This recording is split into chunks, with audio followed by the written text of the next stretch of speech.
I tried to think of how to write this question down, and it was going to end up being longer than War and Peace. Okay, so I figured that a video show and tell would be a lot easier for me to formulate my questions, and I don't know, maybe it might be more enjoyable to watch. So, have any of you, do any of you have personal experience, either you did it or you know someone that did, that ran a small block? So this is a transmission, this is a Turbo Hydro 400 question, which is would actually cross over to Turbo Hydro 350 and a Powerglide, aluminum, not cast iron. Would anybody mount an aluminum case GM automatic, in my case it'd be a Turbo Hydro 400, behind a small block that still had the original Tri-5 front mounts? Okay, this is also a Tri-5 question. Okay, this would apply to anything where a small block is mounted on the front of the block, not side mounts, and aluminum transmission, which the aluminum transmission only has the rear point under the tail shaft housing. Anybody have any experience with an installation like that? Okay, you think, well, you know, how odd is that? You know, why would that happen? Well, so the original way the factory did it in the Tri-5s is they had the mounts on front, and then they have the mounts on the bell housing. And it's on the bell housing whether it's a standard transmission or automatic. The automatic at that time was a Powerglide, and it was cast iron.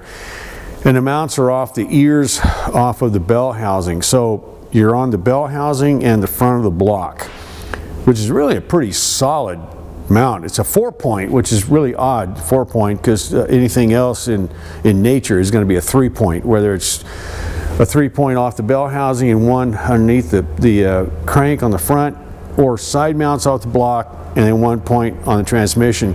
But this is a 4-point, okay? And that would be a pretty solid way to mount everything. So my question is, do you have any experience with going off the front and the back of an aluminum case transmission? My concern is the suspended weight and how the aluminum of the aluminum case transmission would take that. If you've done it or know of someone that's done it, they went off the front of the block and off the back of the transmission. Were there any problems with the transmission case? Did it crack in the bell housing area or anything like that? Okay, and you say, well, how would this even happen? Well, I could really see this happening, especially in the Tri-5s. Let's say, you know,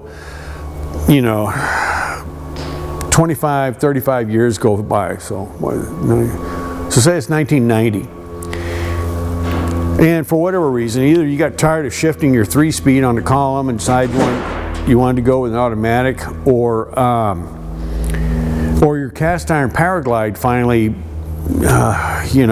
bit the dust, and the local automatic transmission shops didn't want to deal with the old iron glides, you know.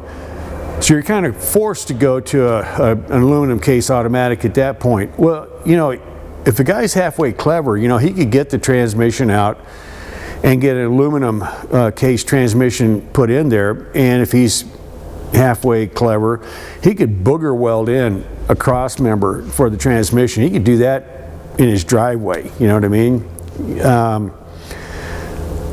But two things. You say, well, why wouldn't you do the side mounts at the same time? A couple different reasons. If he's still running the 265, or if he had like an early 283, they didn't even have provisions for side mounts. You know, the side of the block was smooth. Okay, you could only have the front mounts. All right, so he wouldn't have a choice, but he'd have to run the front mounts. Even if the block that was in his car was bolted in with front mounts, but had the provision for on the side of the block for side mounts. If this is a car that's still in service, still has the exhaust manifolds, inner fender wells, all that stuff, you know, it'd be kind of a trick to get the side mounts welded in without removing all that stuff. It's a piece of cake on this, you know, because it's, you know, the frame is removed from the body. So I could see this scenario come up where it wouldn't be out of the question that someone would have put an aluminum case automatic behind a small block in a Tri-5. If you know of anybody that did that, how did it work out? Has it been running for 30 years? No problem. Did it run for 30 days and the transmission fell out on the highway? Did it crack all the way around? You know, how did it work out? Let me know.